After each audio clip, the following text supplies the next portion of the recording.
guys, the ASMR nerd here, back with a third video.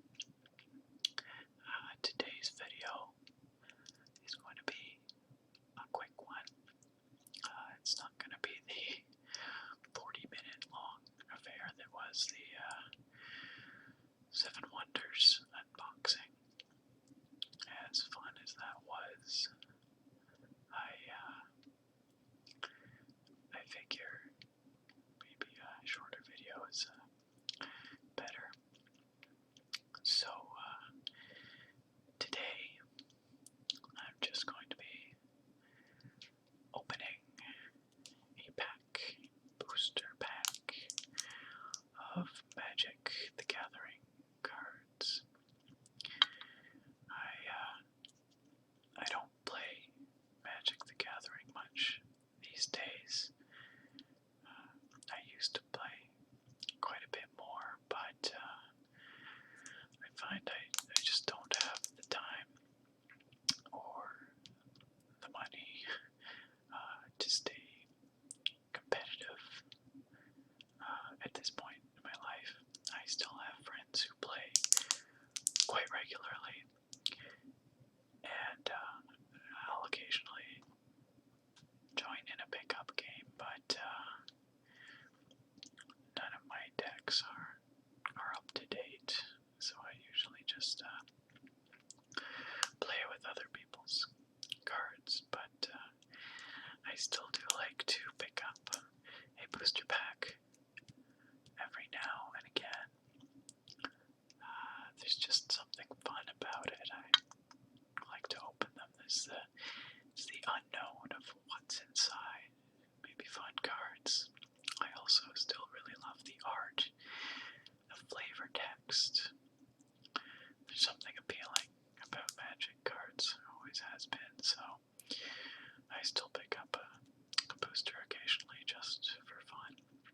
And maybe one day I'll start playing again. Who knows? But anyway, here I've got a booster from the latest set, Gatecrash, which is the second set in the current Return to Ravnica block. And I was just going to open it up here today and see what's inside.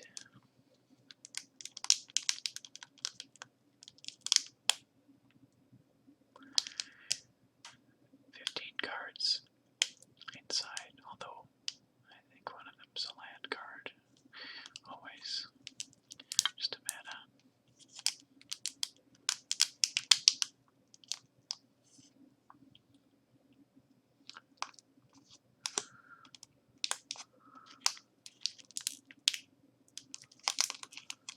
Alright. Let's pop this open.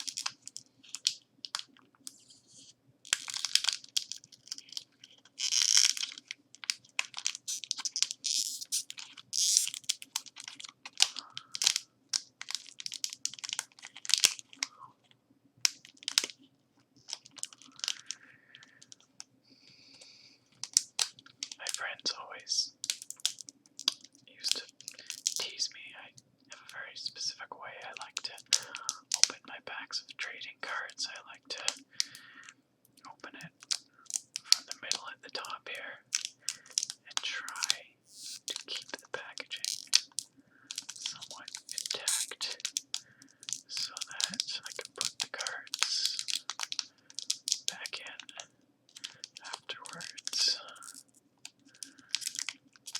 Just to have a way to carry them around and transport them if I don't have a box nearby, but of course I managed to bugger it up.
as in, looks like a vampire. It's a 1-mana creature, a 1/1. Whenever another black creature enters the battlefield under your control, target creature gains Intimidate until end of turn, which means it can't be blocked except by artifact creatures or creatures that it shares a color with.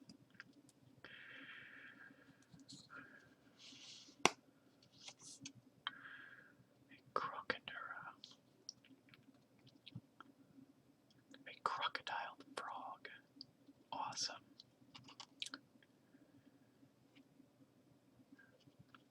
Converted mana cost of 3.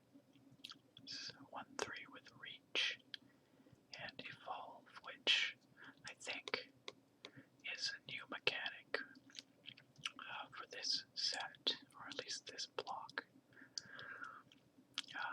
which makes it so that whenever a creature more powerful than the creature with evolve here comes into play, the creature with evolve gets a +1/+1 counter, which is pretty useful, I suppose.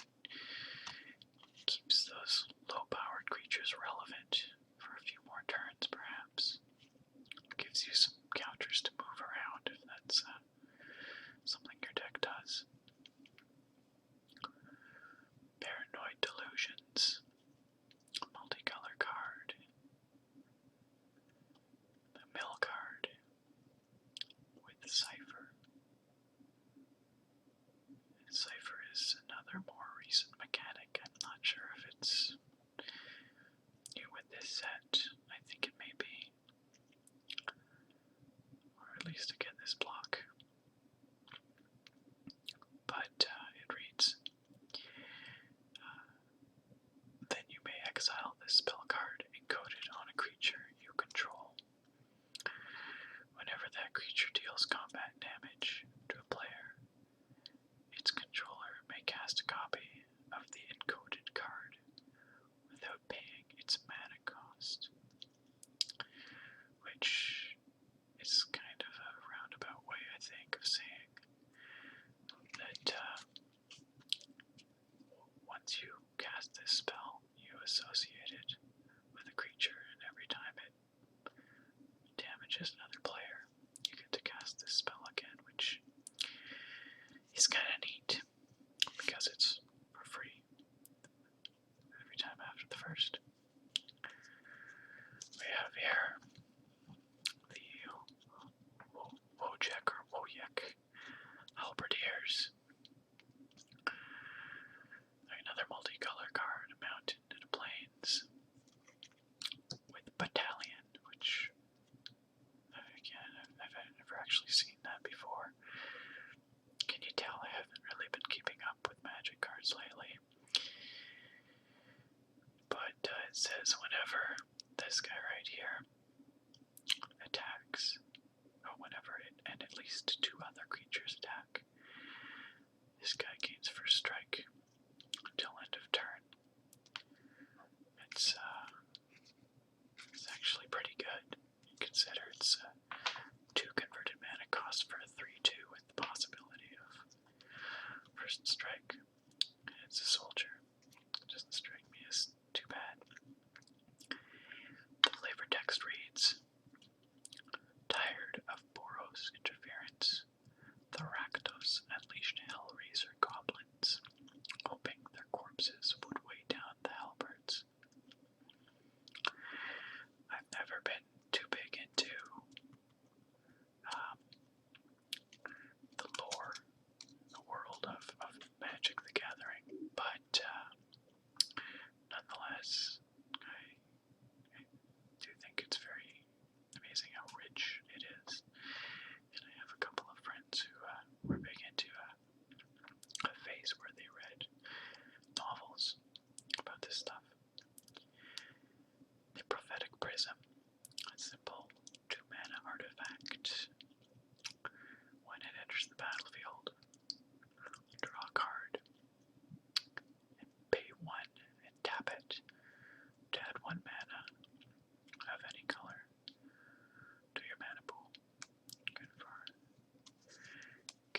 those colors that you splash in your deck that you might not have a lot of. Flavor text says to understand Ravnica, one must first understand how each guild contributes to its stability. Here we have an Orzhov Guild Gate, which is a land, a gate type land, which I think are unique to this set. Just your basic comes into play tapped by color, non-basic land. Enter to find wealth, security, and eternal life for just a small price up front. Totally Lost, a 5-mana instant. Seems a little pricey, but what does it do? Put target non-land permanent on top of its owner's library. Seems pretty expensive. The Soul Griffin. I always thought griffins were pretty cool creatures, although I don't know if they're really a viable tribal deck in Magic, but 4 converted mana cost, white, 3/2 with flying. Pretty basic, a little expensive for what it is. The Simic offer a prize to any biomancer who can breed a Krasis to match a griffin in the air. It's never been claimed. We're still in the commons here, but we'll be reaching the uncommons soon, and then the rare after that. Skyblinder Staff. Artifact. It's a piece of equipment. Equipped creature gets +1/+0 and can't be blocked by creatures with flying. Alright. Interesting enough. If bats are the only thing between me and a mountain of Orzhov coins, then I'm about to be a very rich thief.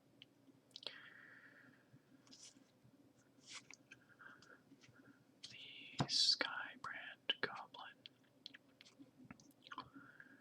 It's a red card, converted mana cost of 2. 2/1 creature. It's a goblin. With a Blood Rush, which lets you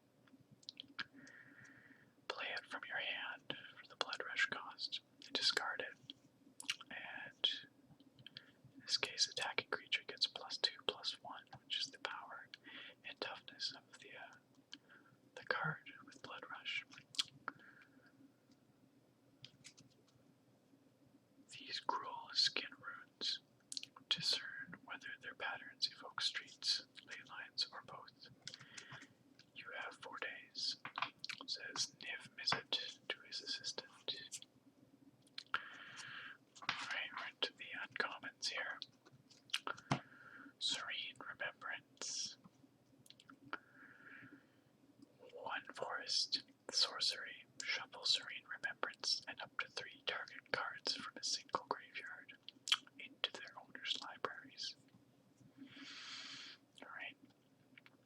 Well, let's have schemed and Niv Mizzet researched. Trostani sought the future in the whispers of the past.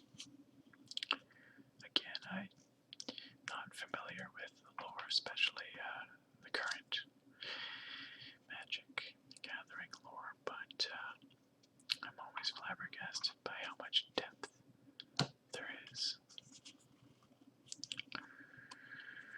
Cartel Aristocrat.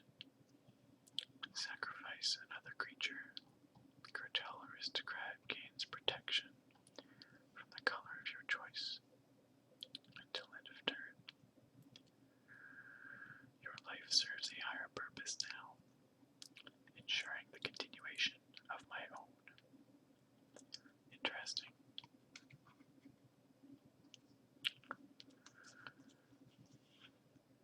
Here we have the White of Precinct 6.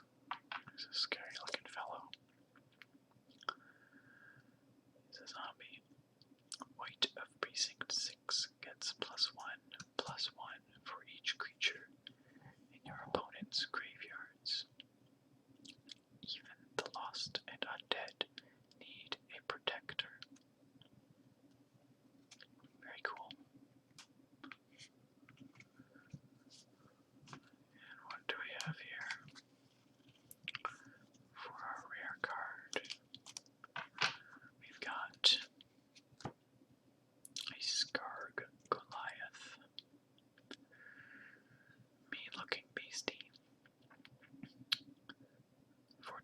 forest and 6 colorless mana.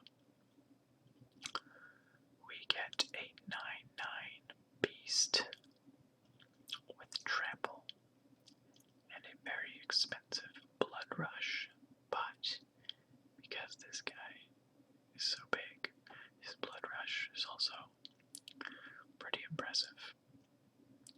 Still seems like a lot, but yeah, he's a big crushy beast.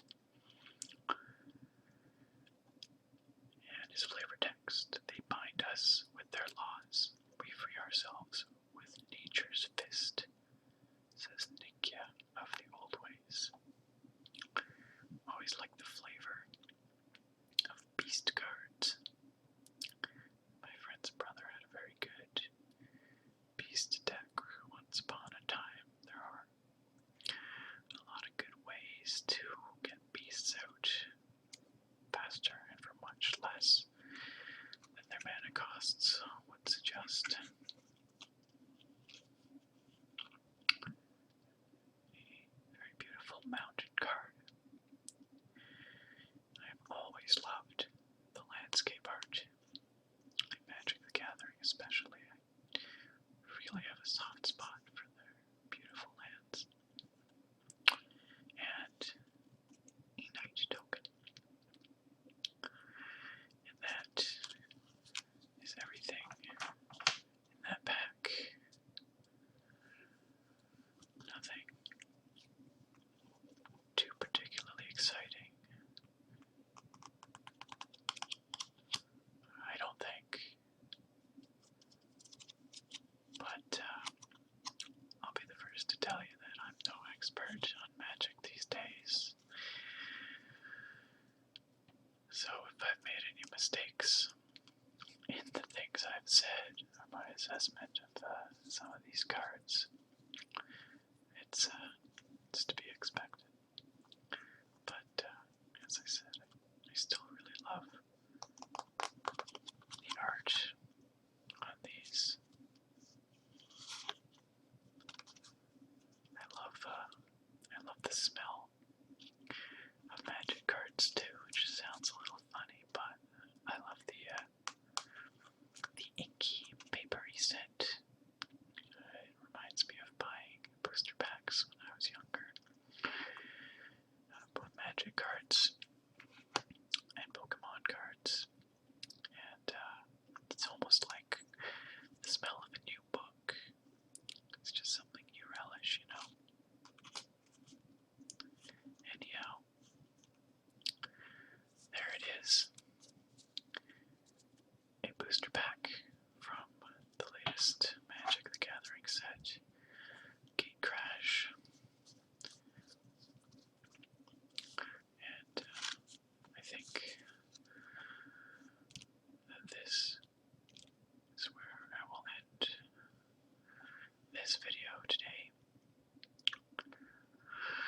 I'm out of town for a few days after this, so my next update probably won't be for maybe a week or so, but I hope you enjoyed this video.